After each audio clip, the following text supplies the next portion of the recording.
Breaking news on CBS 2 News at 5. Trees blowing down and all this wind we're having. Stu Mundell is live in Sky 2 over North Hollywood, where a big tree came down. Stu? That's right, Sharon. Jeff, if you haven't been outside, it is howling out here this afternoon. The wind has really been blowing. Look at the size of that tree, North Hollywood. That's going to be on Magnolia, right at the cross of Tujunga. Now, that tree came down. Luckily, there's no power lines out here. Luckily, nobody was hurt. No cars were hit either. Right now, the chainsaws are just starting to get started, but they do have a portion of Magnolia shut down. That is going to create some traffic issues out here in the North Hollywood area. Again, these high winds bringing down some trees. This is a big one out here in North Hollywood. I'm Stu Mundell in Sky 2. Back to you two in the studio. It is certainly a big one. Thank you, Stu. A tree has also blown down in West Hollywood. This one landed on the roof of a house on the 8800 block of West Rosewood Avenue. Oh boy, it looks like it's just resting, but that does a lot of damage to the roofs. Does. So we're going to bring in Garth Kemp now. So Garth, were we expecting this much wind? Well, we got them extended out for a little bit. Remember I spoke about yesterday we were going to start to pick up the winds moving through the area, and we'd hopefully see them die out. It's cold out there, 67 degrees, but yeah, these wind advisories are now extended out. I'm not surprised to see that. We have a series of low pressure areas that are becoming inside sliders. So what should have ended at 3 o'clock today now being extended out basically through tomorrow. You can see it there. We also have frost advisories out towards Ventura County and hard freeze warnings going up into those areas as well. And there they are right now. But the winds are the issue. And you can see they're going to continue to build through the overnight period tonight. About 34 miles an hour or so will average on some of these spots. What we see right now will reverse its trend tomorrow. So because these winds are still out of the northwest, it didn't become a true northeast event today that we thought it would. So whatever didn't get winds today will almost just flop it tomorrow. Places that are wind sheltered today should see more of a wind tomorrow, and the places that are getting more of the winds today should see a little bit less of those winds tomorrow as well. But the gusts are going to really start to pick up as well. And if you're in a wind sheltered area tonight, I'm telling you, it is going to be cold. We'll show you all that coming up in just a little bit. Back to you guys.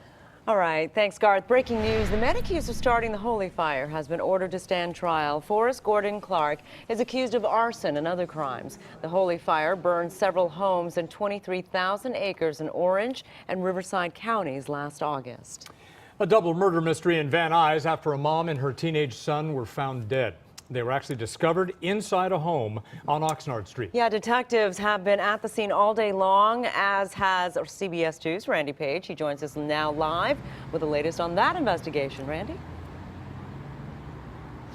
Sharon, Jeff, this happened in an apartment in the backside of this building, and I can tell you detectives are still trying to figure out who was responsible.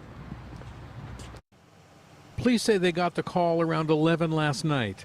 A man who lives in this Van Nuys apartment building said he came home to find his wife and 13-year-old son dead inside their apartment. Detectives say there were signs of trauma, and it appears the woman in her 40s and her teenage son were murdered. Police say the father is cooperating. I didn't hear nothing at all. Michael Leslie says he's lived in the building for more than a decade. Usually it's family, kids playing this type of year. Yeah, it's horrible. Yeah, and, I feel for the family. From Christmas time, New Year's. It's crazy. That stuff doesn't seem to happen around here. It's just weird. Marshall Foster says he was unable to park his car in the building last night while police kept the driveway closed. I've been here for about 3.5 years, and nothing like that's happened around here. It's really nice, really calm community around here.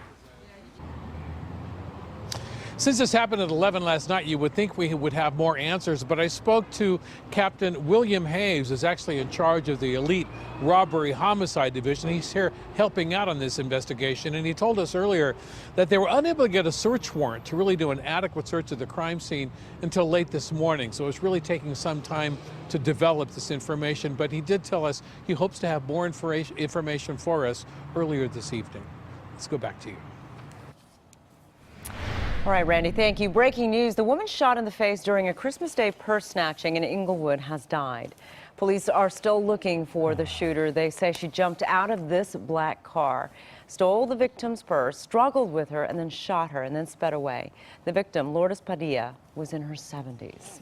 Breaking news in the murder of a Northern California police officer. The Stanislaus County Sheriff says the suspect, who is seen in store security video, is in the country illegally. The sheriff says they know who the man is, but they're not releasing his name, not yet.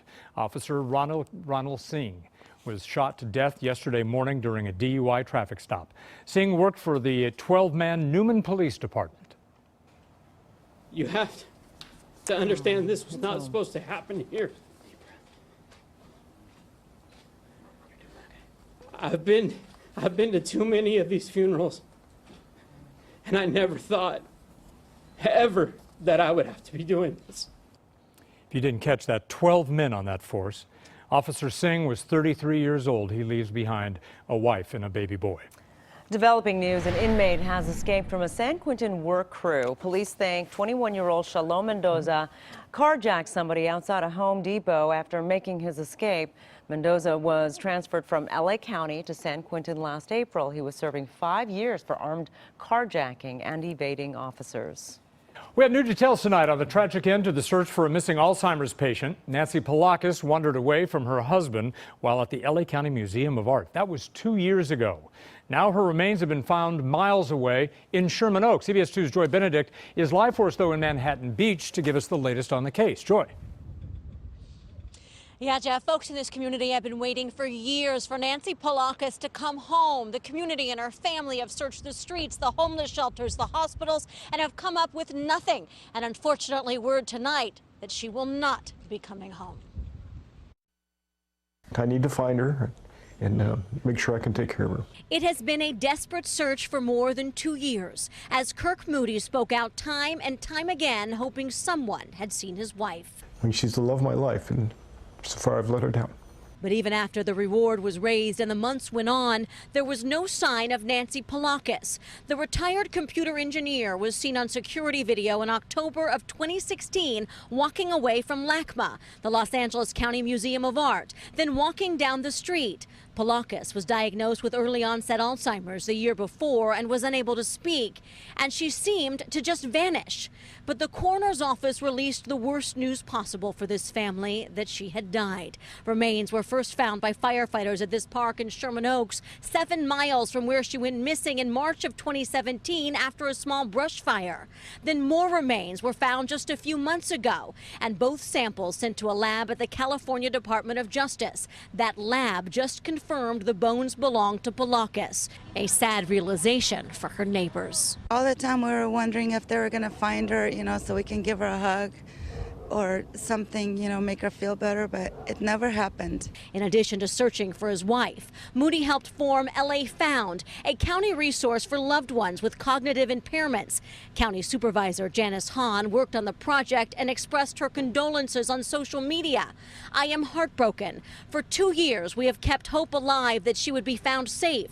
Her husband, Kirk, has been incredibly brave, and I want to thank him for his work creating LA Found in the hope that no one else will have to go through what Nancy did.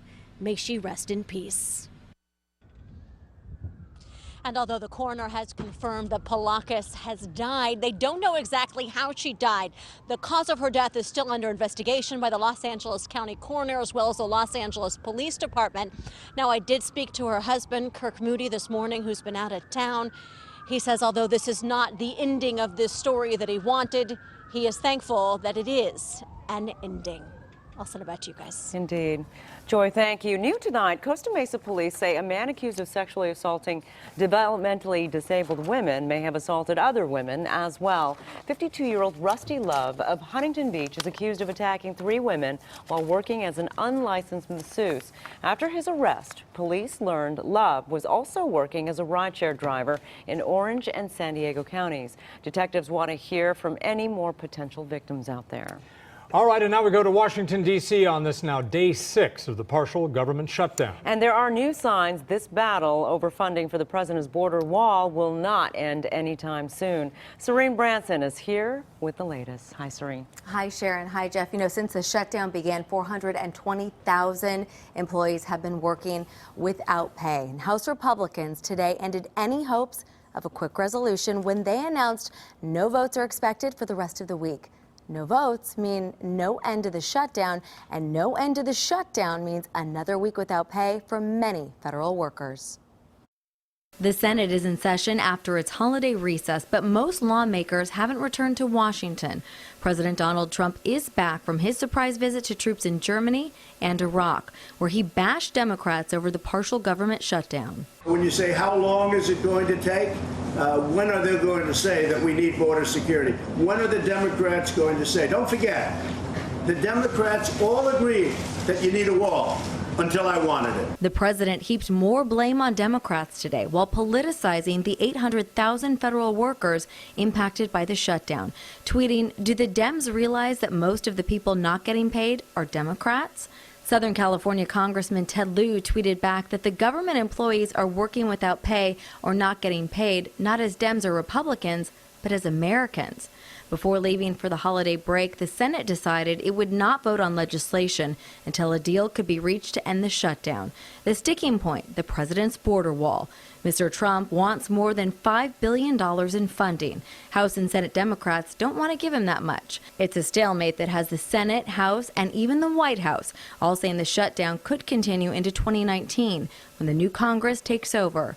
And with no end in sight, some cities are taking matters into their own hands. In Philadelphia, a tourism group is putting up the money to reopen Independence Hall and the Liberty Bell Center this weekend. President Trump said yesterday that he plans to visit the border wall next month, and Homeland Security Secretary Kirstjen Nielsen will go there tomorrow. Jeff, back to you. All right, Serene, thanks very much. Senator Dianne Feinstein called on the Judiciary Committee to hold a hearing after the death of a second migrant child at the border. In a letter, she is requesting the committee review the treatment of kids who are in the custody of Customs and Border Protection. Now, this past Monday, 8-year-old Felipe Alonso Gomez died from flu-like symptoms after he was treated and released. Then a few weeks ago, 7-year-old Jacqueline Kyle Makin died 2 days after being detained.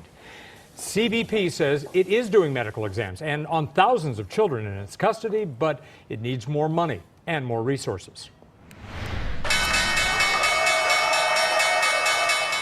Well, the Wall Street whiplash continues after yesterday's 1,000-point gain. The Dow was in the red today, down 600 points until a late rally just before closing time. It rose 260 points. The Nasdaq and S&P 500 also closed up. Still, the Dow is on track to have its worst December since the Great Depression. Imagine that. Yeah. All right, developing news in the Kevin Spacey case. Reports say one of his accusers has video of the alleged assault, and that video had been turned over to police. A California teenager dies in a freak accident falling 700 feet off a cliff. And when you're allegedly trying to break into an ATM, don't put your face in front of the camera on that ATM. Unbelievable. Hey, coming up, everybody, the winds are around, some cold temperatures as well. Get you to the New Year's. It's all on the way. My name is Staff Sergeant Joseph Alvarez. I'm stationed here in Incirlik Air Base, Turkey. Just want to say Merry Christmas and Happy Holidays to all my friends and family back home in LA. Go Lakers!